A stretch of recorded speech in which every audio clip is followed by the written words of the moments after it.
faire silence, comme d'habitude, il y a les micros qui diffusent en région. Donc on va y aller on va y aller.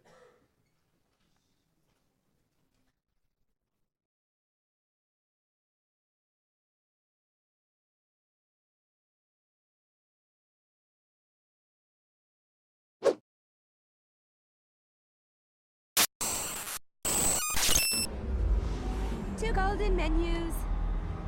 Thank you. I'm too old, too tired, and too hungry to go chasing some hot. Au GAEC du Péra, les conditions sanitaires sont déplorables. Les poules, ainsi que les œufs, mais aussi les employés qui y travaillent sont infestés de poux.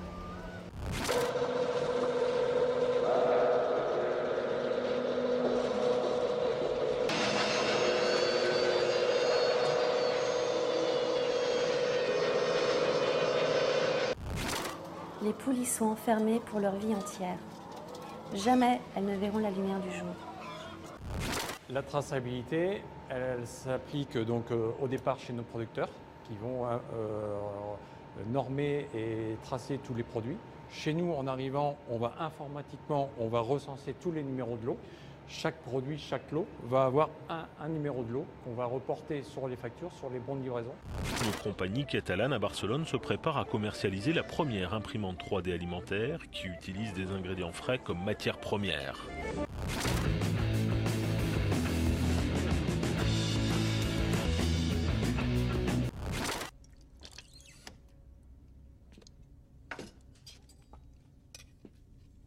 Here you go, buddy. Breakfast of champions. If you close your eyes, it almost feels like you're eating runny eggs.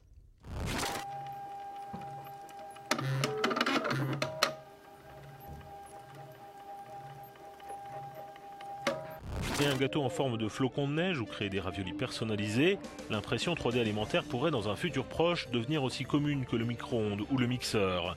L'imprimante appelée Foodini utilise des capsules qui permettent d'insérer des produits frais et préparés. Ces capsules en inox peuvent être lavées et réutilisées autant que nécessaire. Raised veal in wine sauce.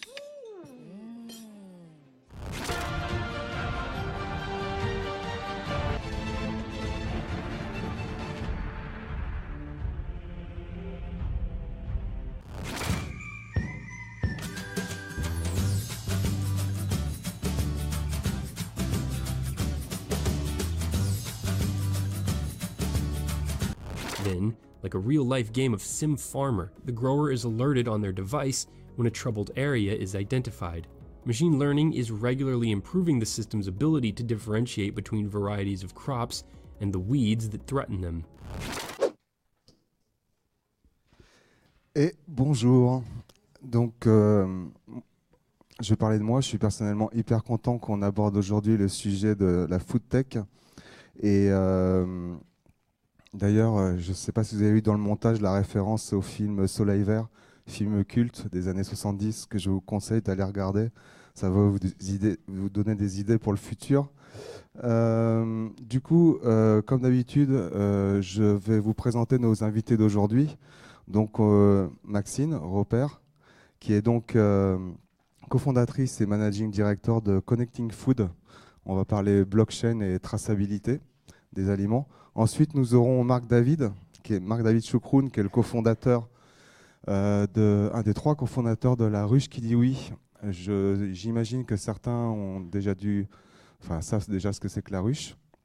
Et ensuite, en 3e speaker, nous aurons Florian Breton, qui est le fondateur de Mimosa. C'est une plateforme de financement participatif. Il vous en expliquera plus. Il est aussi venu avec Ismaël, que je vous présente ici, parce que Ismaël Bourg est le CTO de Mimosa, et c'est un ancien de la promo 2015. Si jamais il y a des questions techniques, il viendra répondre à vos questions.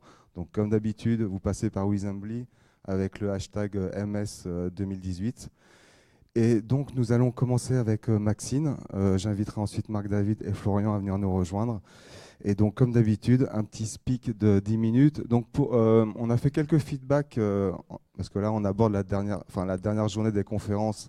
Je vous rappelle que demain, on refait la même chose que la semaine dernière. C'est le sujet que vous avez le plus aimé. Vous le prenez dans un sens plus développé sur un pitch de 3,30. Et petit rappel à l'attention de tout le monde, on va commencer le vendredi prochain, on commence, on va dire, on lance le module qui vous concerne, vous, avec une conférence nationale, donc avec Benjamin Nussbaumer, qui vous expliquera ce que c'est que le design thinking et comment vous allez voir vos potentiels users pour vos projets. Donc j'ai déjà trop parlé, je laisse Maxine prendre la parole et on se revoit tout à l'heure. Bonjour, donc Maxine Roper, cofondatrice de Connecting Food. Donc moi j'ai un parcours de métier agroalimentaire. Moi j'ai travaillé plus de 18 ans dans des grands groupes agroalimentaires que vous connaissez tous, tels que Mars en Angleterre et en France, Nestlé en Angleterre et en France, et Sara Lee, Bonne Maman, différents groupes. Et mon associé qui s'appelle Stefano Volpi, il est italien, il a un parcours similaire en Italie et en France. On a tous les deux fait une école de commerce. Donc nous, on n'est pas tech, mais on a créé Connecting Food, qui est une jeune start-up food tech, il y a pile 2 ans. Donc toujours assez jeune, mais en pleine croissance. On est aujourd'hui, on est 9 personnes, y compris les 2 cofondateurs. Et on est en pleine expansion, recrutement. On est basé dans la station F. Donc, nous, on a créé Connecting Food avec une vision. Après toutes ces années dans les sociétés agroalimentaires, on peut dire que l'alimentation, c'est fondamental dans notre vie. On est obligé de manger tous les jours. On mange plusieurs fois par jour. Pourtant, on ne sait pas toujours si ce qu'on mange correspond exactement à ce qui est promis sur l'emballage. Et parfois, ce n'est pas le cas. Parfois, c'est le cas. Mais c'est un peu aléatoire. Donc, c'est pour ça que nous avons créé la première solution digitale qui vérifie à chaque étape d'une chaîne agroalimentaire, une filière qui est assez complexe, que ce qui est promis est réellement fait. Donc, on utilise plein de solutions tech pour faire ça, mais ce qui est important, c'est de connaître les filières agroalimentaires qui sont très complexes et qui se mélangent entre eux. Ça peut être un café qui vient de Guatemala et qui finit dans une usine en Suisse qui est mis en capsule et qui est vendu en GMS. Donc assez complexe. Et ça peut être un lait qui est promis d'être un lait vendéen, issu d'élevages qui sont vendés. Et qu'il faut que ça soit le cas dans chaque bouteille, alors qu'on sait que le lait, c'est homogénéisé, c'est mélangé, et c'est issu de plein d'endroits, parce qu'il y a des choses qui sont achetées en spot, etc. Donc, c'est assez complexe. Les solutions digitales répondent à ce besoin, mais ce qui est important, c'est de connaître quel est réellement le besoin, parce que c'est un peu vague de dire qu'on va auditer à chaque étape d'une filière agroalimentaire que ce qui est écrit sur l'emballage est réellement fait tous les jours de l'année quand on vend en très grande quantité comme ça. Donc, c'est pour ça que nous avons démarré il y a 2 ans à 2 avec cette vision qui est assez space en fait parce que c'est complexe. Et on s'est dit, on ne va pas faire quelque chose qui va juste être très très niche et vendu uniquement en France ou vendu uniquement dans un petit magasin, mais c'est l'alimentation qu'on mange tous les jours. Donc voilà, donc du coup, nous on s'est dit, on veut avoir un auditeur digital 24 heures sur 24 à chaque étape de toute cette filière complexe dans toutes les usines, comme si c'est un humain, mais un humain ne peut pas le faire parce qu'il ne peut pas être réveillé 24 heures sur 24. Il fait des erreurs. Et également, ça coûte cher, un humain. Donc, du coup, on veut le faire digitalement pour que chaque étape d'une filière de lait parle avec l'étape d'après.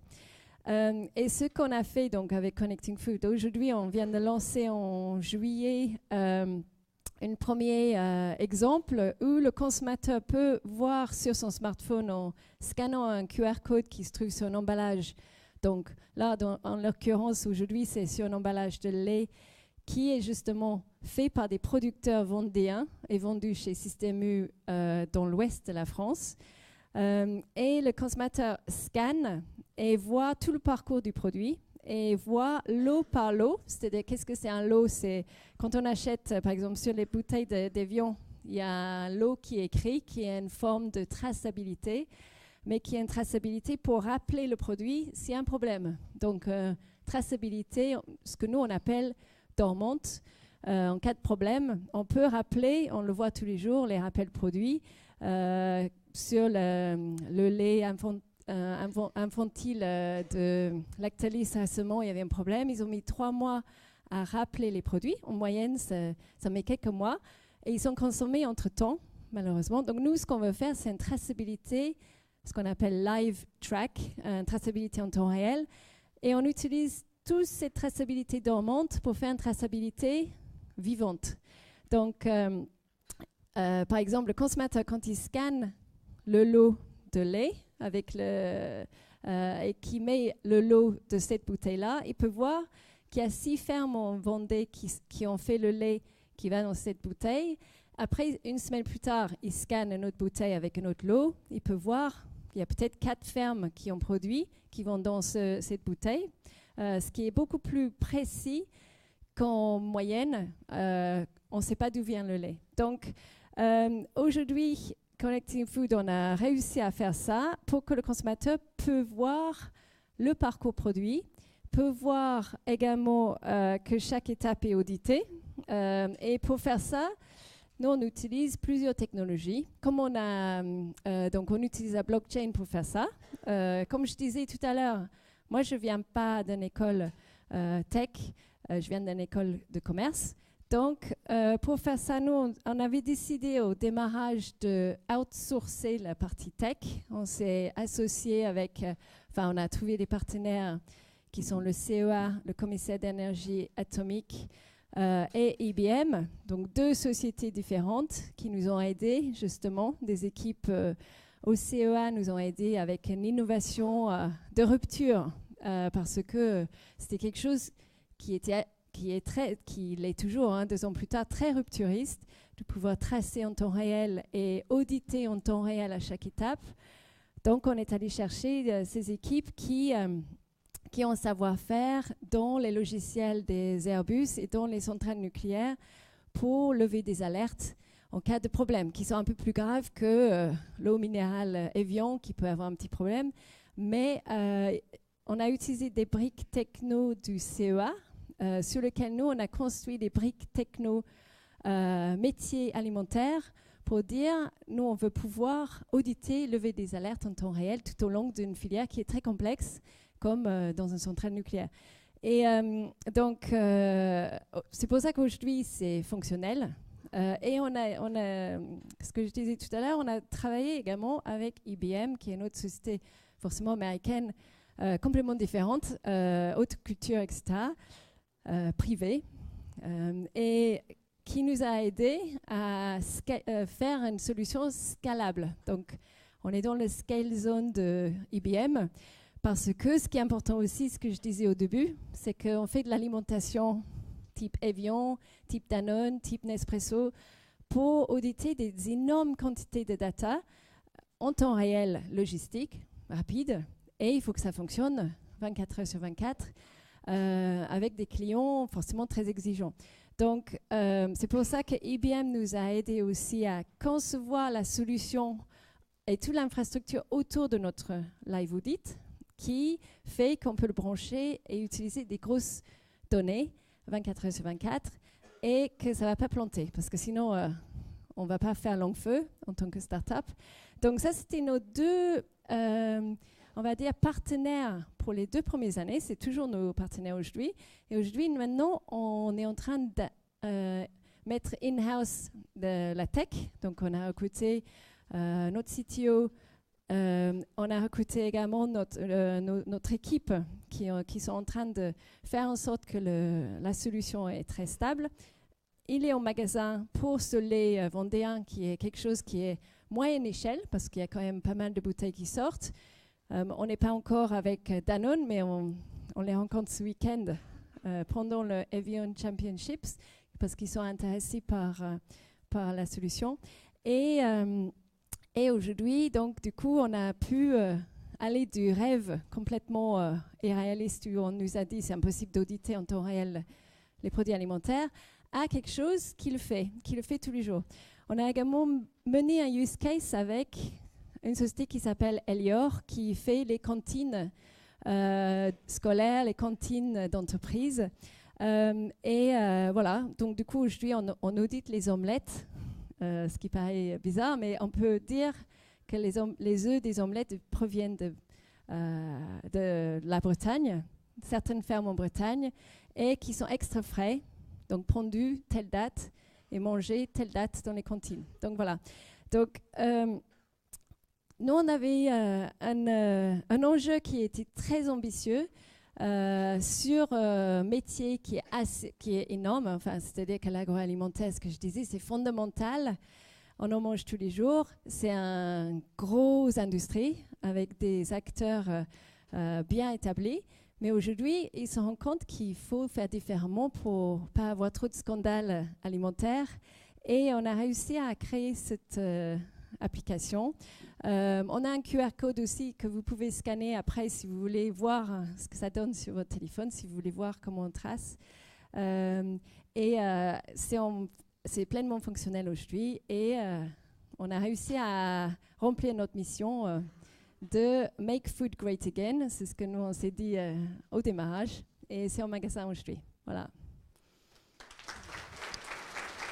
Merci. Merci Maxine. Comme ça, on aurait peut-être pu éviter la viande de cheval dans le steak haché de bœuf il y a quelques années. Ça marche. Merci. Je te donne rendez-vous pour dans 20 petites minutes. Je vais appeler Marc David, donc cofondateur et ex-CEO de La Ruche. Alors, La Ruche qui dit oui, pour ceux qui sont intéressés, c'est la mise en relation producteurs locaux et vente locale. Du coup, c'est la place rouge au Clément-Bicêtre. Je rappelle que d'ailleurs, en parlant de la place rouge, quand vous ferez partie des meilleurs EIP de votre promo, eh ben, on fera une soirée Epitech Experience dans cette même place rouge où il y a La Ruche qui dit oui. Et donc, Marc David, je te laisse la parole. La Ruche qui dit oui du Kremlin-Bicêtre. Bonjour tout le monde.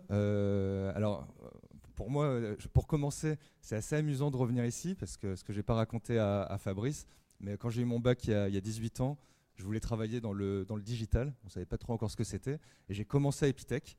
J'ai fait 3 mois d'études à Epitech et je me suis rendu compte qu'en fait, le métier de développeur, aussi passionnant soit-il, n'était pas un métier qui était fait pour moi. Donc j'ai continué des études plutôt dans une direction commerce, marketing. Et ensuite, mon premier métier avant de fonder une start-up était un métier de chef de projet digital. J'ai monté pas mal de projets web différents, donc avec des développeurs, des designers au sein d'une agence, puis une agence que j'avais fondée. Et en 2010, avec 2 personnes que j'ai rencontrées, donc Guillaume Chéron et Mounir Majoubi, qui est un peu plus connu puisqu'il est maintenant homme politique, on a cofondé La Ruche qui dit oui. Ça partait de différents problèmes assez importants, à la fois côté producteur comme côté consommateur. Donc du côté des agriculteurs, la plupart des agriculteurs, vous ne le savez peut-être pas, mais ils sont assez mal payés pour leur travail et généralement ils touchent moins de 10% du prix de vente final de leurs produits. Donc il y avait une vraie volonté d'aider les producteurs à toucher un revenu plus important pour leur travail. Et pourquoi ils touchent un revenu si faible? C'est parce que la plupart des agriculteurs se sont dirigés vers des circuits de commercialisation longs, c'est-à-dire avec beaucoup d'intermédiaires, d'où aussi des projets de traçabilité dont on a parlé juste avant, et qu'ils se sont dirigés vers une agriculture industrielle où ils perdaient finalement le contact avec l'alimentation, avec leurs consommateurs pour faire de la quantité, mais au final toucher moins et faire des produits de moins bonne qualité et en plus souvent en utilisant des intrants chimiques, l'agriculture chimique dont on parle beaucoup en ce moment et qui est extrêmement toxique pour la planète.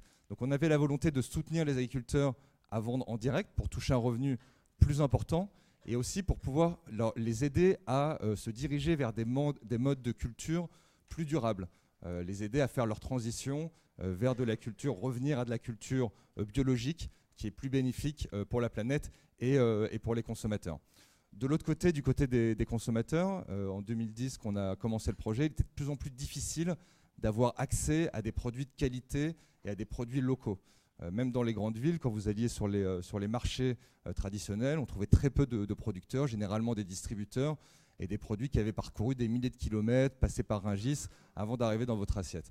Donc on se disait comment est-ce qu'on peut permettre à ces consommateurs d'avoir accès à des produits de meilleure qualité, plus locaux, puisque si les produits sont plus locaux, ils sont généralement plus frais, ils ont aussi une meilleure qualité nutritionnelle. Et pour ce faire, on a lancé le projet de la ruche qui dit oui. Et donc notre solution, elle était de dire comment est-ce qu'on va pouvoir répondre à ces deux problèmes, côté producteur et consommateur, en utilisant le digital, la technologie, dès le début. Et on s'est dit, on va partir des citoyens, parce qu'il y a une envie des consommateurs, des citoyens, de s'engager et d'essayer d'aller vers cette agriculture de qualité, de soutenir les producteurs locaux, de mieux manger, bien entendu. Donc on a créé une plateforme qui permet à des consommateurs de créer ce qu'on appelle une ruche. Et donc créer une ruche, en fait, et donc prendre ce rôle de responsable de ruche localement, c'est créer une communauté de producteurs locaux et une communauté de consommateurs locaux qu'on va tous faire venir sur un même site, sur une place de marché, au sein de laquelle, chaque semaine, les producteurs vont pouvoir mettre en vente leurs produits et les consommateurs vont pouvoir précommander les produits en ligne et ensuite les récupérer une fois par semaine dans ce qu'on appelle la ruche, en fait. Donc c'est un projet à la fois digital et aussi physique. Et au sein de la ruche, ils vont pouvoir rencontrer les producteurs et récupérer les produits directement de la main des producteurs. Donc finalement, c'est un projet, c'est pas un projet e-commerce tel qu'on les connaissait habituellement, où finalement l'entreprise gère elle-même la distribution des produits. C'est un peu différent d'un projet de place de marché classique, une place de marché classique qui va mettre en relation des vendeurs et des acheteurs. Nous, en fait, on s'est construit comme une plateforme de place de marché. Donc, chaque ruche est une petite place de marché. Les producteurs, depuis leur interface, ont accès à toutes ces places de marché qui sont interconnectées et donc qui lui permettent de vendre ses produits directement aux consommateurs. On a essayé de créer un modèle économique qui soit le plus juste possible pour le producteur. Donc, dans le modèle économique de la ruche, le producteur est libre de fixer lui-même le prix de vente des produits. Et pour faire tourner le système, il y a des frais de service, à la fois pour le responsable de la ruche localement, qui va toucher environ 10% du prix de vente des produits, et pour la plateforme qu'on a développée, on va aussi toucher 10% du prix de vente des produits. Donc le réseau de la ruche qui dit oui, on l'a lancé en septembre 2011. Tout de suite, on a eu une volonté de lancer le projet sur tout le territoire. On n'avait pas l'obligation de se focaliser sur une géographie très précise. Donc très vite, on a eu des ruches à Toulouse, à Paris, à Strasbourg, dans les villes, dans les campagnes. Finalement, comme c'est un projet qui est créé par des personnes localement, il s'adapte vraiment au territoire. Donc on a développé les choses petit à petit, mais toujours avec la volonté d'avoir un impact fort, un impact positif, vraiment une logique d'entreprise à mission, comme on l'appelle maintenant, et d'utiliser la technologie pour essayer d'amener la société dans une meilleure direction. Et c'est ce en quoi je crois encore aujourd'hui. On le voit de plus en plus de projets technologiques qui vont soutenir la transition agricole, la transition environnementale, écologique, dont on a tant besoin. Et si je peux vous encourager à quelque chose aujourd'hui, c'est essayer de trouver des entreprises, monter des projets qui vont dans cette direction-là, qui vont essayer de trouver une vraie solution aux problèmes majeurs face auxquels on est confronté et qui vont aussi donner plus de sens finalement à votre carrière, à votre projet, que des projets qui cherchent uniquement une réussite économique. Donc nous, on avait la volonté d'avoir une réussite économique, bien sûr, puisque c'est nécessaire pour qu'une entreprise puisse vivre et se développer, mais aussi une réussite sociale et une réussite environnementale et avoir un impact positif de façon au grand large. Donc le projet s'est développé en 7 ans. On est passé de 3 cofondateurs à une centaine de salariés. On a lancé le projet dans 9 pays en Europe. Certains ont marché, d'autres ont moins marché. On ne peut pas tout réussir. Aujourd'hui, le réseau des ruches fonctionne assez bien en France, en Belgique, en Espagne, en Italie. On a un peu moins bien réussi malheureusement au Royaume-Uni. Et c'est un réseau de plus de 1500 ruches, donc points de retrait locaux. En France, il y en a à peu près 800, dont un au Kremlin-Bicêtre. Plus de quasiment 10 000 producteurs qui participent et 200 000 consommateurs qui achètent régulièrement dans le réseau des ruches. Et aujourd'hui, la société continue de se développer. Donc moi, j'ai été PDG de l'entreprise jusqu'au mois de juin. J'ai quitté la direction de l'entreprise. Donc on peut aussi fonder une entreprise, la diriger et ensuite laisser la main à quelqu'un d'autre quand on pense que c'est le bon moment ou qu'il faut changer d'étape dans la vie d'une entreprise pour laisser la place à un PDG qui a plus des compétences fortes en logistique et en retail plus classique, parce que l'un des enjeux, l'une des difficultés à laquelle on est confronté pour développer le réseau des ruches aujourd'hui, c'est des complexités au niveau de la logistique, du transport de ces produits frais. Dans notre modèle initial de la ruche, c'est les producteurs qui étaient en charge de livrer les produits de leur exploitation aux ruches. Avec un réseau qui grandit, le producteur ne peut pas passer son temps à livrer des produits. Donc on a développé pas mal de modes de coopération entre producteurs. Et maintenant, on va plus loin, on développe des services logistiques centralisés. Donc notre entreprise, qui à la base était principalement une entreprise de software, devient aussi une entreprise de logistique. D'un côté, pour aider les producteurs à mieux transporter leurs produits vers les ruches, et aussi pour aider à livrer les consommateurs plus près de chez eux, les livrer directement à domicile. Quelque chose qu'on ne faisait pas précédemment. Donc là, on vient de racheter une entreprise qui faisait la même chose que nous, mais qui livrait les consommateurs à domicile, qui s'appelle Le Comptoir Local, et qui va devenir La Ruche qui dit oui, livrée à domicile. Donc même valeur, soutenir la production locale, assurer que les producteurs soient bien payés, assurer qu'on soutienne le développement de l'agriculture durable, mais ici, avec la possibilité pour les consommateurs d'être livrés chez eux. Donc c'est aussi l'aventure d'une start-up. On commence sur un modèle, et ensuite, pour essayer de toucher plus de consommateurs, on doit aussi s'adapter aux attentes et aux demandes des consommateurs.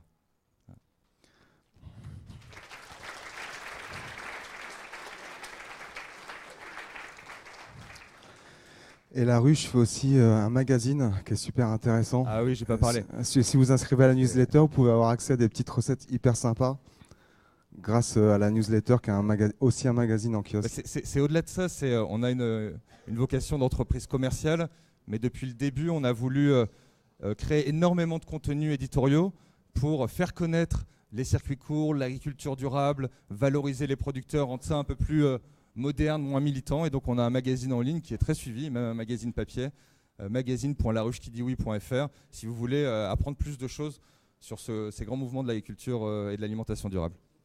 Et d'ailleurs, je reviens sur la journée santé. Moi j'en ai vu quelques-uns qui étaient très hygiène de vie, meilleure alimentation. Et vous pouvez essayer, en parlant de recyclage, vous pouvez essayer de recycler vos projets santé de la semaine dernière sur le projet Foodtech d'aujourd'hui. Enfin, je dis ça, je dis rien, vous faites ce que vous voulez. Et maintenant, je vais appeler Florian avec nous, qui va nous expliquer ce que c'est que Mimosa. À tout de suite. Alors bonjour à toutes et tous, donc, je m'appelle Florian Breton, je suis le fondateur et CEO de Mimosa, qui est la première plateforme de financement participatif exclusivement dédiée à l'agriculture et à l'alimentation. Alors quelques mots juste sur mon parcours personnel. Je suis moi-même petit-fils d'agriculteurs dans le sud de la France, à côté de Perpignan. Je ne sais pas s'il y en a dans la salle qui sont du sud de la France. Donc mon grand-père travaillait en viticulture plus précisément, donc j'ai eu le privilège aussi de grandir à ses côtés et travailler en arboriculture et en maraîchage étant jeune. Puis j'ai pris une orientation non techno.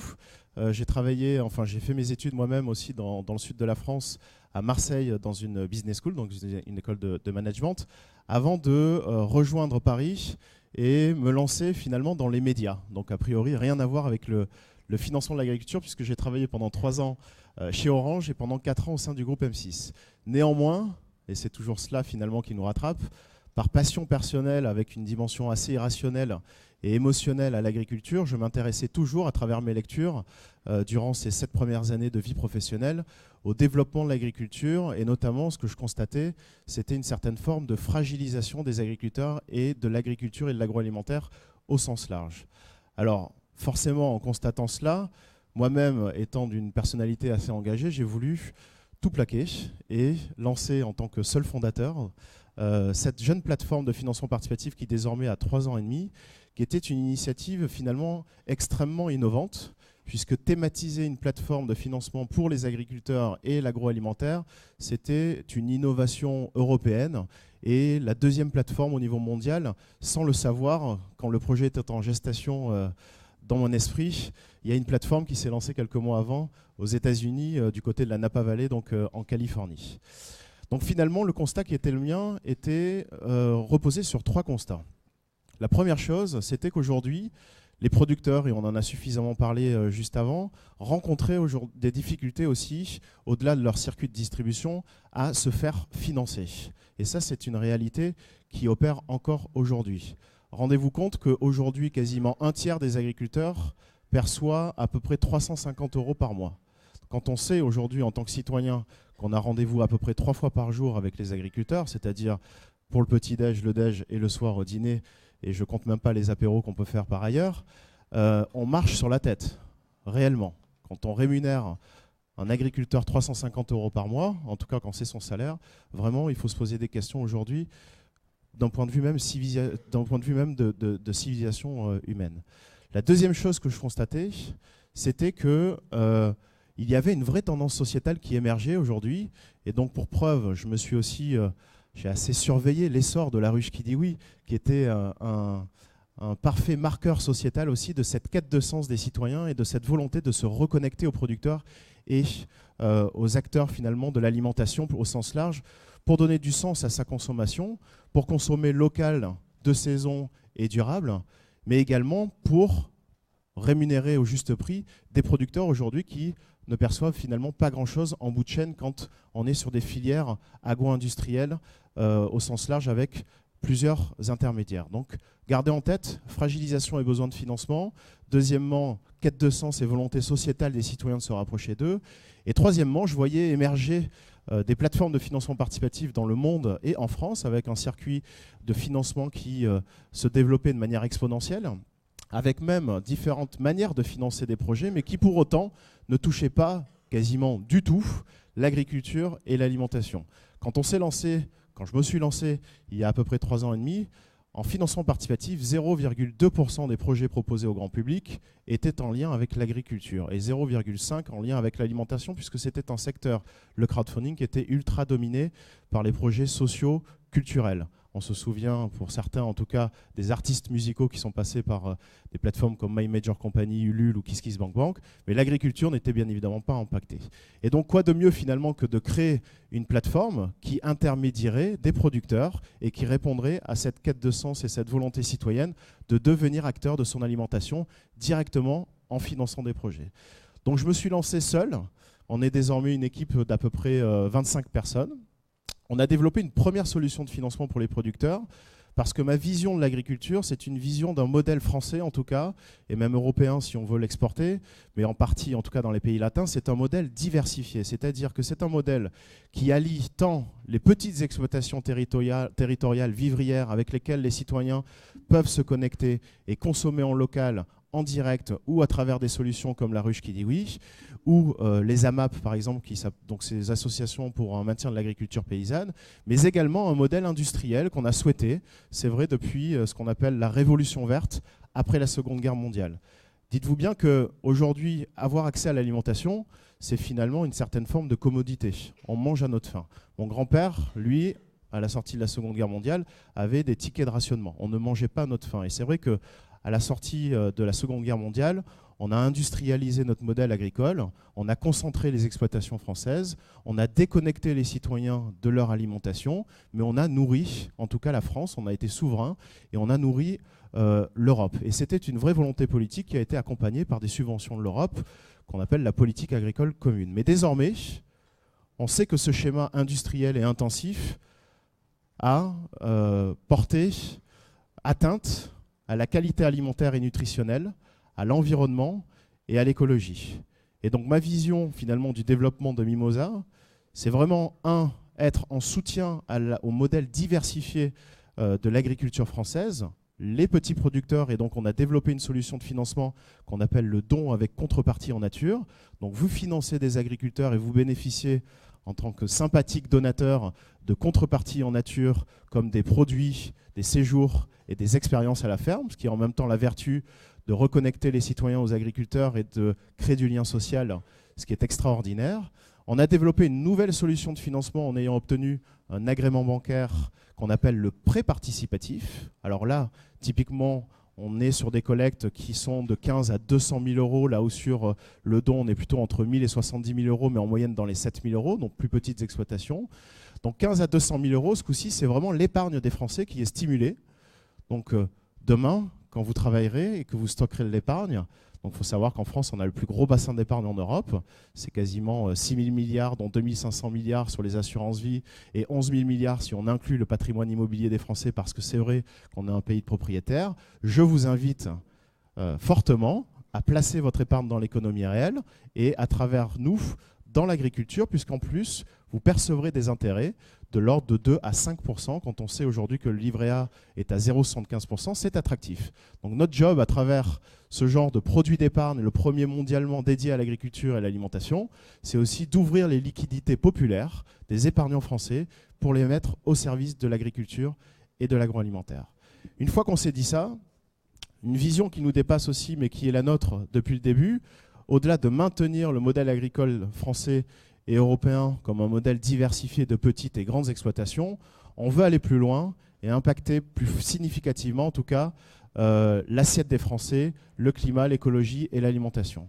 Et donc, aujourd'hui, il faut savoir que quasiment, peut-être je parle sous le contrôle de Marc David, mais à peu près 85% de l'alimentation des Français est achetée dans les circuits traditionnels que sont les grandes surfaces alimentaires. C'est vrai que c'est plus facile de se balader avec un caddie que d'aller faire la tournée des producteurs. Alors c'est très simple d'acheter à travers la ruche qui dit oui, mais c'est vrai que la consommation à 85% de l'alimentation se fait à travers les circuits de distribution traditionnels. Comment impacter l'alimentation des Français à travers ces 85% plus industrialisés?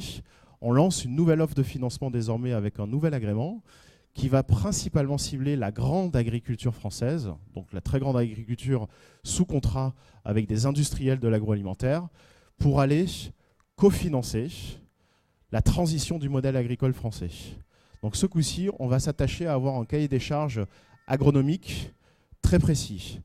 L'agriculture biologique, l'agroécologie, les énergies renouvelables provenant de gisements agricoles, ça va être les 3 grandes thématiques avec la réduction de l'empreinte carbone aussi des fermes laitières françaises. Et pour ce faire, après avoir financé des projets par les citoyens, ce nouvel agrément nous permettra d'hybrider les flux de financement entre toujours des citoyens bien évidemment, mais aussi des personnes morales, donc des entreprises.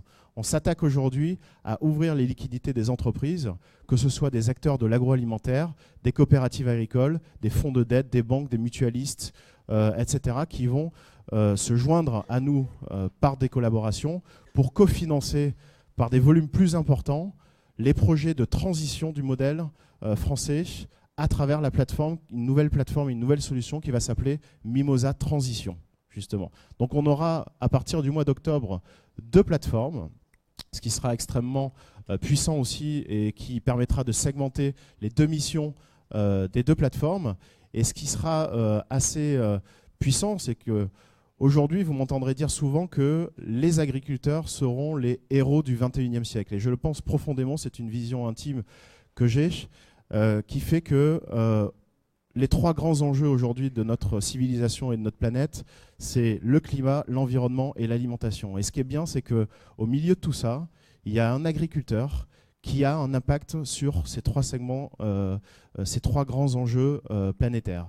Et donc, en finançant, par exemple, avec le groupe Danone, la réduction de l'empreinte carbone des fermes laitières, on a à la fois un impact sur l'alimentation, sur l'environnement et sur le climat. C'est vrai qu'aujourd'hui, d'un point de vue planétaire, plus de 50% des émissions de gaz à effet de serre sont produites par l'élevage, qui s'intensifie aussi dans les pays en voie de développement pour nourrir la planète. Et donc moi, si j'ai un message à vous faire passer aujourd'hui, c'est aussi dans la continuité de ce que disait Marc David, c'est de vous engager dans des missions et dans des entreprises qui ont du sens, ou de les lancer vous-même, puisque on est au cœur aujourd'hui et à la croisée vraiment de 3 grands enjeux planétaires et civilisationnels. Et il est indispensable aujourd'hui, par votre talent, par la techno et par votre engagement personnel, de vous engager dans des produits et dans des entreprises qui ont du sens. Voilà, merci.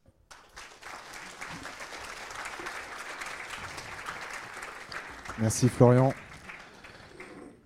Nous allons donc mettre les chaises en mode question-réponse.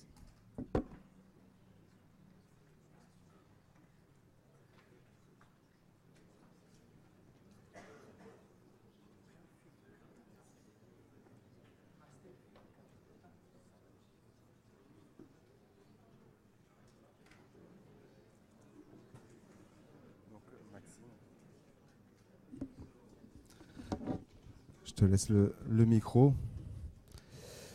Et d'ailleurs, c'est pas en ce moment qu'ils discutent du grand plan sur l'alimentation en France à l'Assemblée. Je crois que c'est en ce moment. Ouais.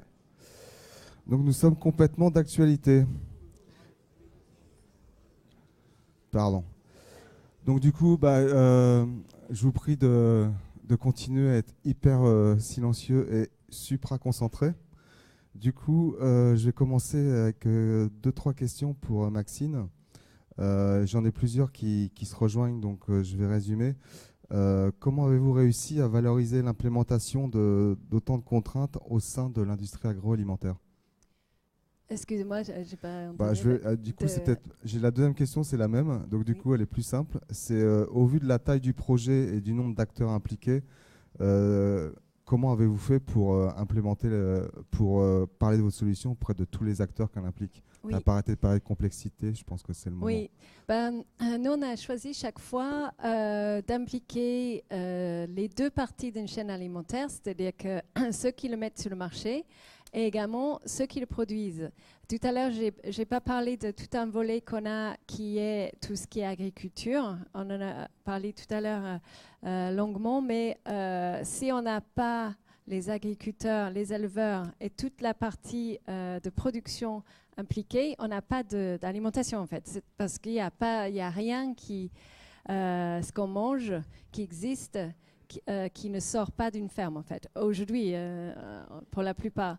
Donc chaque fois, nous, on a impliqué les deux parties pour justement, et également on s'est concentré sur les filières de qualité, c'est-à-dire les filières qui sont plutôt produites en France, parce que on est dans un pays qui produit énormément de belles choses.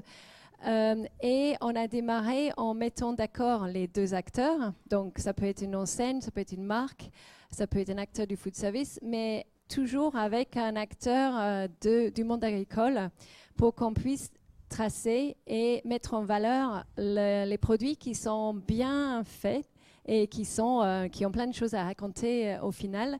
On les trace, on les audite et on prouve qu'ils respectent leurs promesses pour les mettre en valeur plus par rapport à d'autres produits qui peuvent être importés. Donc c'est en impliquant les acteurs aux deux niveaux de l'échelle, enfin de la filière, qu'on peut y arriver. Voilà. Du coup, ça me permet de répondre à une question où certains d'entre vous n'avaient pas exactement compris à quoi servait la blockchain et la traçabilité des aliments. Oui. Donc, du coup, tu viens d'avoir la réponse, Bilal. Et du coup, j'ai une question de Guilhem qui est formulée de façon cryptique. L'utilisation de la blockchain permet de tracer les aliments dès le moment où ils sont dans le système. Mais l'entrée de nouveaux aliments producteurs ne pose pas toujours le problème de confiance, ne pose-t-il pas le problème de la confiance dès le départ? Oui, alors nous on utilise la blockchain pour deux choses, c'est-à-dire qu'on l'utilise pour enregistrer les résultats de chaque audit qu'on fait, également enregistrer les données sources qui sont issues de chaque acteur dans la filière, donc d'un élevage, d'un transformateur, d'un magasin.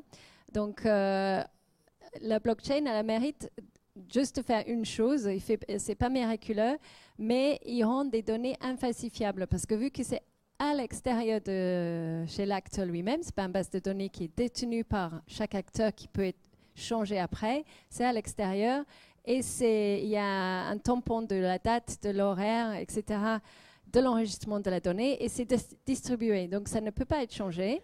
Mais également, nous, on utilise la blockchain pour une deuxième chose, c'est des smart contracts qui nous aident également à contractualiser avec un éleveur par rapport à l'aliment qu'il peut produire.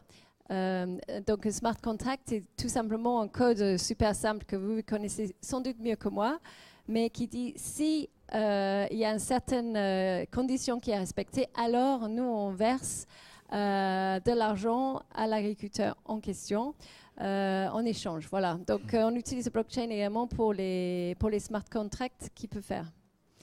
Ça marche. Et du coup, excusez-moi, s'il vous plaît, merci. Du coup, tu en as un petit peu parlé via les partenaires qui sont le CEA et IBM. Et j'ai une question de Pierre. Au vu de la taille du projet, du nombre d'acteurs impliqués, de combien d'investissements avez-vous eu besoin pour développer votre solution? Nous, on a démarré avec des fonds propres tout au début. On a l'avantage de ne pas être tout jeune, donc on a un peu d'épargne qu'on n'a pas encore mis chez Mimosa, mais il faut qu'on ait réfléchi, mais on est en train de dépenser pas mal d'argent. Donc, très vite, on a dû faire recours à des investisseurs. Donc, on a des business angels, des anges qui ont mis de l'argent chez Connecting Food. Donc, on a fait un premier tour de un peu plus d'1 million d'euros qui nous a aidés à démarrer tout ça. C'est recruter des gens, payer les développements en attendant de facturer. Donc, aujourd'hui, on facture. Mais on a besoin également de cash pour pouvoir faire ça. C'est forcément, on investit avant d'avoir le produit qu'on peut vendre. Donc, ouais. Du coup, j'ai une question pour Marc David. Je parlais de l'actu et du plan sur l'alimentation en discussion à l'Assemblée. Ça tombe bien. J'en ai une de Maxime. C'est sachant que votre projet se base sur la suppression des intermédiaires, avez-vous eu des problèmes avec des syndicats ou des lobbies ? Je dirais pas qu'on a eu des problèmes avec des syndicats et des lobbies. La façon dont on a lancé le projet de la ruche, au démarrage, on considérait que le modèle agricole français dominant était finalement n'avançait pas dans la bonne direction, en grande partie à cause des grands lobbies agricoles, dont la FNSEA. Donc nous quand on s'est lancé, on s'est plutôt lancé en contradiction avec ces modèles et ces institutions, et on a eu un message fort et même assez militant sur les premières années de la ruche, qui fait que parfois on pouvait être mal perçu, voilà. On pouvait être mal perçu par les acteurs historiques. Mais ensuite, avec le temps, finalement, la direction dans laquelle s'est lancée La Ruche qui dit oui et la direction dans laquelle la plupart sont en train d'aller. Et on voit qu'il y a un vrai changement. Finalement, on était un peu en avance. Un vrai changement avec les grands industriels et les grands distributeurs qui, eux aussi, maintenant, veulent aller vers cette transition et soutenir plus uniquement les petits producteurs, mais aussi les gros producteurs qui vont mener cette transition. Donc voilà, on était en avance sur l'histoire et il ne faut pas avoir peur de ça parce qu'on s'en prend pas mal dans la figure à ce moment-là. Mais il faut être persévérant quand on croit au sens de sa mission. Et d'ailleurs, vous avez anticipé le modèle puisque maintenant on n'arrête pas de parler de circuit court. D'ailleurs, si vous avez des idées pour disrupter La Ruche qui dit oui, n'hésitez pas. Ou pour être complémentaire, parce qu'on a besoin que tout le monde aille dans cette direction-là. C'est pas encore, ça doit devenir la norme et non plus l'exception. Donc il y a encore beaucoup de travail et besoin de beaucoup de talents, d'entrepreneurs, d'entreprises, d'agriculteurs, etc. Et du coup, j'ai perdu la question, mais je m'en rappelle bien. Quelqu'un qui s'y connaît, c'est quoi votre modèle, votre différence par rapport au modèle des AMAP ? Alors les AMAP, c'est un modèle qui s'est lancé au début des années 2000, qui est un modèle assez, sans doute encore plus militant que le modèle de La Ruche, et dont le fonctionnement est différent. En fait, il permet aux consommateurs de s'abonner à un producteur et de payer à l'avance sa récolte sur toute l'année, donc d'assurer un revenu au producteur et de recevoir les produits de ce producteur toutes les semaines de l'année. Donc c'est un excellent modèle, mais c'est un modèle qui a du mal à passer à l'échelle parce qu'il est plus contraignant. Et en fait, dans le modèle des AMAP, comme il est 100% bénévole, ce qui n'est pas le cas de La Ruche, on a parlé de 20% quand même qui reviennent aux gens qui organisent le système, c'est un modèle qui ne s'améliore pas, qui ne s'optimise pas. Alors que nous, avec l'argent qu'on reçoit des consommateurs, on est capable de développer la plateforme, les services, d'optimiser toutes les parties de la chaîne de valeur, et qu'en fait, si on n'optimise rien, les choses ne fonctionnent pas. Il manque des produits, les producteurs ne sont pas là en temps et en heure, au bout d'un moment, la logistique déraille, le système ne passe pas à l'échelle, on n'arrive pas à fidéliser les consommateurs. Donc ça nous permet en tout cas d'aller plus loin que le modèle des AMAP, mais le modèle des AMAP est extrêmement pertinent puisque il était précurseur. Et souvent, les modèles précurseurs, plus ils sont précurseurs, plus ils sont militants. Et ensuite, petit à petit, on voit les entreprises commerciales et puis les entreprises en place qui vont s'emparer de ce changement de paradigme. Et d'ailleurs, Marc David vous a parlé du passage à l'échelle, en anglais la scalability. On en reparlera dans les semaines qui viennent. Pensez à ce fameux passage à l'échelle. Et du coup, là, j'ai la question fun. Pourquoi ce nom, La Ruche qui dit oui? Alors c'était le nom du concept. On a appelé les communautés des ruches, puisqu'on avait cette image de gens qui se retrouvaient ensemble pour butiner, donc toute une communauté d'abeilles. Et qui dit oui, parce que au tout début du concept de la ruche, c'était un système d'achat groupé avec minimum de commandes. C'était un peu plus complexe que ce qu'on a aujourd'hui. Et donc les consommateurs, un producteur disait je vais me déplacer uniquement si j'ai vendu pour 200 € de pommes. Et donc au tout début, sur la première version du site, on voyait le curseur monter. Et quand les 200 € étaient atteints, la ruche a dit oui et le producteur livrait les produits. Donc c'était le nom du concept initial, mais comme ce nom restait vraiment dans la tête et était facile à retenir, et finalement proposer un univers assez riche qui permettait de développer une belle marque, on a gardé ce nom assez bizarre. Voilà, au début, c'était assez dur de se lancer, mais ça permet de lancer les discussions et de créer de l'intérêt pour le projet. C'est clair. Et d'ailleurs, il suffit de se promener dans nos campagnes chéries. La vente directe continue et on trouve encore des maraîchers sur le marché, mais c'est vrai que c'est difficile. Du coup, je vais t'inviter à passer le micro à Florian. La question classique de la part de Bastien cette fois-ci. Comment faites-vous pour concurrencer les plus gros sites de cagnotte crowdfunding comme Litchi et les autres? En quoi apportez-vous un plus par rapport à ces systèmes et lesquels sont-ils? Alors déjà, comme je le rappelais tout à l'heure, quand on s'est lancé, il n'y avait pas d'agriculture à travers les circuits généralistes. Connaissant bien la mentalité agricole, il était indispensable, selon moi, de leur dédier une plateforme et de la thématiser pour qu'ils se sentent concernés. Ça, c'est la première chose. Aujourd'hui, près de 3% des projets proposés en financement participatif sont en lien avec l'agriculture. Et par notre leadership et notre implantation et notre développement, on a à peu près 75% des projets agricoles qui passent par Mimosa et 55-60% des projets alimentaires au sens large qui passent par notre plateforme.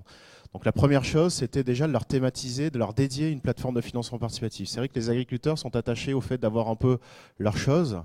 Ils ont leur chambre d'agriculture, leur syndicat, leur banque, leur assureur. Ils ont désormais leur plateforme de financement participatif. Et ça, c'était quelque chose qui leur permettait vraiment de se sentir valorisés et de passer par ces circuits assez novateurs pour le coup à l'époque, et désormais qui se répand à une vitesse grand V. La deuxième chose qui était indispensable, c'était aussi, à travers cette thématisation, de construire une communauté engagée qui vient chez nous pour financer l'agriculture et l'alimentation. C'est vrai que quand vous vous baladez sur les plateformes généralistes qui passent entre 300 et 400 projets par mois, essentiellement sociaux et culturels, vous voyez rarement un producteur, et finalement quand vous venez sur ces plateformes généralistes, vous ne venez pas pour financer, a priori en tout cas, l'agriculture. Donc ça, c'était quelque chose qui était très important. La deuxième chose, pour aller plus loin, bien évidemment, parce que cela ne fait pas tout, de thématiser, de dédier une plateforme, on a développé un certain écosystème partenarial très engagé à nos côtés, notamment les chambres d'agriculture, mais aussi désormais des industriels de l'agroalimentaire qui cofinancent des projets. Et on est allé plus loin. On s'est rapproché aussi de banques pour lancer des appels à projets dans les territoires et essayer de négocier avec ces dernières qui forcément y trouvent un intérêt d'image à travers nous, sans vendre notre âme au diable, de trouver des services additionnels pour convertir et accompagner des agriculteurs. Exemple, on travaille avec une banque, sous réserve que la levée de fonds à travers Mimosa se passe bien, et bien sur ton territoire, avant qu'on fasse du prêt, on avait actionné un certain nombre de collaborations qui disaient eh bien, tu seras cofinancé par une banque avec un crédit à 0% et des avantages compétitifs sur les produits assurantiels, sur la monétique, etc. Donc on négociait au nom des producteurs qu'on allait accompagner sur le territoire des unfair advantage d'une certaine manière aussi pour créer la préférence de marque et aller plus loin que le simple financement de projet. Et désormais, en ayant grandi dans cet écosystème partenarial très large, à travers Mimosa Transition, ce qui fera aussi la différence, c'est l'écosystème de liquidité morale qui va au-delà de nos 80 000 utilisateurs aujourd'hui sur la plateforme, qui seront précieux aussi pour cofinancer de manière simple, rapide et sans caution des projets de transition agroalimentaire. Donc gardez bien à l'esprit que le simple produit de départ ne permet pas finalement de créer la préférence aussi. Il faut aller bien loin et finalement innover même par rapport à son propre écosystème. Aujourd'hui, ce qui fait la qualité de notre accompagnement et des succès des projets, c'est justement parce qu'on a développé un certain nombre de services additionnels qui font même la différence dans l'univers du crowdfunding au sens large. Et d'ailleurs, si ça vous intéresse, parce que je reviens sur ce qu'on avait dit hier, vous n'êtes pas obligé de partir sur du B2C, mais aussi sur du B2B. Il faut savoir que les agriculteurs, c'est plus des paysans qui vont labourer leur terrain avec un cheval de trait et qui boivent la soupe le matin avec un ch'ti canon. C'est une des populations socio-professionnelles les plus connectées en France. Exactement. Ça, on l'oublie à chaque fois. Ouais. Ils sont ultra connectés. Donc ça peut vous parler aussi. D'ailleurs, je crois que le pourcentage, il est assez dingue. 85% des agriculteurs sont connectés à Internet, ce qui fait qu'aujourd'hui, il y a une vraie dynamique qu'on appelle un peu ag-tech. C'est notamment la fracture numérique un petit peu qu'il y avait dans les territoires, puisque les agriculteurs avaient des zones forcément à bas débit, et c'était complexe pour eux aussi de s'approprier des innovations numériques ou autres. Mais sachez que l'agriculture est un vrai berceau d'innovation qui est millénaire. Internet est arrivé dans le pré avant d'être démocratisé dans la société. Les agriculteurs ont des tracteurs par guidage GPS et n'ont pas attendu la Google Car en Californie. Et rigolent d'ailleurs de ce fait, de ce genre d'innovation qu'ils pratiquent depuis un certain nombre de temps. Donc c'est un vrai berceau d'innovation. Et la bonne nouvelle, donc en effet, on n'est pas que avec des chevaux de trait et sur des microcultures, c'est aussi que les agriculteurs étant au cœur des transitions, le business model et le métier d'agriculteur est en pleine évolution, pour ne pas dire révolution. Et demain, et c'est déjà aujourd'hui le cas, ils seront aussi rémunérés pour toutes les externalités positives qu'ils produisent pour la planète. Je parlais tout à l'heure de l'alimentation, bien évidemment, premier business model de l'agriculteur, mais désormais aussi sur le stockage du carbone. Il existe un marché aujourd'hui sur le carbone et aujourd'hui aussi sur les énergies renouvelables, la méthanisation, les éoliennes, les panneaux solaires. Ils ont des surfaces, c'est 54% du territoire français. Et donc la bonne nouvelle, c'est que le métier se transforme, qu'ils sauront avoir un projet de méthanisation en moyenne, c'est 15 000 € de revenus assurés par an pour un agriculteur. Et donc, ce qui est intéressant, c'est que l'attractivité aussi du métier va forcément se développer.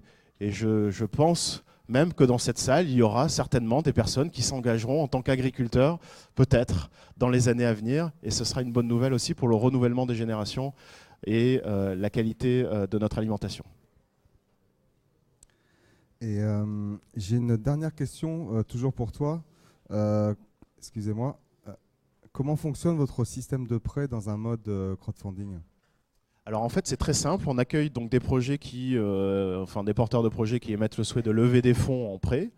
Donc ce qu'on fait en tant que profession régulée par un organe qui régule aussi les banques, on demande forcément, comme on évalue du risque ce coup-ci, parce que dans l'intérêt du porteur de projet, on ne va pas lui octroyer une dette toxique, voire l'envoyer dans un mur et prendre le risque d'un surendettement et d'un défaut de remboursement. Donc dans son intérêt, on va évaluer des risques à travers les bilans et liasses fiscales du porteur de projet.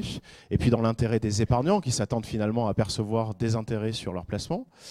La deuxième chose, c'est qu'on va consulter un certain nombre de logiciels et d'outils qu'on a internalisés aussi dans un process assez industrialisé mais qu'on doit encore perfectionner. On sollicite la Banque de France, Score et Décision pour faire du pré-scoring de risques, ce qui nous permet d'évaluer déjà des risques. Et ensuite, on branche notre expertise agro-finance. Donc là, on a 3 banquiers, anciens banquiers, qui ont fait le choix aussi de nous rejoindre pour vraiment évaluer du risque. Une fois qu'on accepte le projet et qu'on a évalué du risque, on le classifie en notes A, B ou C. Forcément, C, c'est un projet un peu plus risqué, mais avec un taux d'intérêt plus important aussi pour les épargnants. A, on sera sur un projet moins risqué avec un taux de l'ordre de 2 à 3%. Et une fois qu'on met en ligne le projet, c'est très simple. On crée par un tiers de confiance qui s'appelle Mangopé, Groupe Litchi, justement, on en parlait tout à l'heure, qui a été racheté par le Crédit Mutuel Arkea, un wallet, un porte-monnaie électronique. Ismaël connaît le process parfaitement, ce qui lui donne quelques sueurs de temps en temps, parce que forcément, il y a la séquestration et la sécurisation de beaucoup de flux financiers. On stocke dans un wallet la somme des flux provenant des épargnants, et ensuite, ce wallet est transféré au porteur de projet à la fin de la collecte, moins les fees de Mimosa. Et bien évidemment, si un porteur de projet a été soutenu par 200 épargnants, il n'aura pas dans son relevé bancaire 200 lignes de remboursement. Il a juste par signature de SEPA un seul prélèvement. Et par le wallet de stockage, on répartit auprès de la somme des 200 épargnants qui reçoivent sur leur compte bancaire le capital et les intérêts du placement. C'était clair ? Totalement. Et pour répondre à Thibaut, les taux d'intérêt ne sont pas spécialement élevés, notamment sur l'immobilier. Et d'ailleurs, il y a la Banque de France qui commence à s'inquiéter de ce qui se passe en ce moment. Du coup, je suis un peu déçu. Votre sens de l'humour proverbial, ou alors ça a été bridé par la modération, mais je n'ai pas eu de blague sur les ruminants, le méthane et les pets de vache. Je l'attendais, je ne l'ai pas eu. Et en tout cas, sur ce, je vous remercie de votre attention sinusoïdale.